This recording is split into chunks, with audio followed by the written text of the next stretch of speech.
POVTU fait la promo des ELA SNCF. Mais si, c'est possible avec la carte Kiwi, l'enfant de moins de 16 ans et ceux qui l'accompagnent jusqu'à 4 personnes payent tous moitié prix.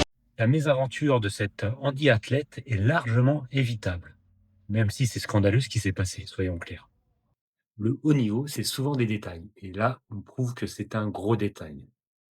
Au-delà de l'aspect surprenant que les fédérations ne soient pas en contact direct avec la SNCF pour gérer des déplacements intranationaux, en plus avec un moyen écologique de déplacement, c'est quand même dingue. S'il y avait cette notion de pilotage de projet, on aurait évité une amende à 150 balles. Et surtout, un influx nerveux conservé.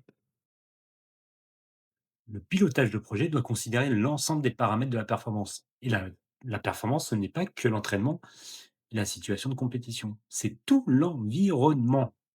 Si votre environnement vous perturbe à chaque instant pour des détails à la noix et vous met en difficulté pour X ou Y raison, vous perdez la capacité à faire de la haute performance. Attention, vous pouvez en faire, mais ça devient beaucoup plus difficile. Donc le pilotage de projet dans un projet de performance, c'est la base. Il faut favoriser la performance par la prise en considération de l'environnement et c'est peut-être ça la base. Il faut tout anticiper au maximum, sinon vous allez avoir ce genre de problème et une incapacité à aller vers la performance plus facilement. Ensuite, quand vous allez gérer l'environnement, en parallèle, l'entraînement va pouvoir être de meilleure qualité et avoir une adhésion et une implication du sportif meilleure.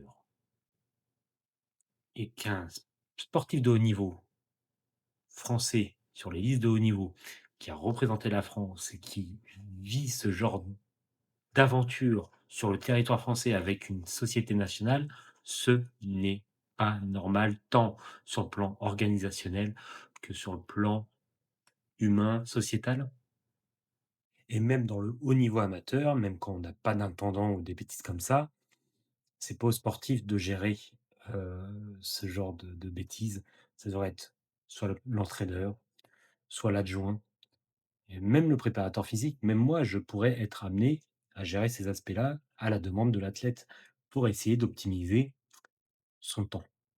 La performance avant d'être des détails, c'est une base solide. Abonne-toi, commente, like ce post et à la semaine prochaine pour la prochaine vidéo.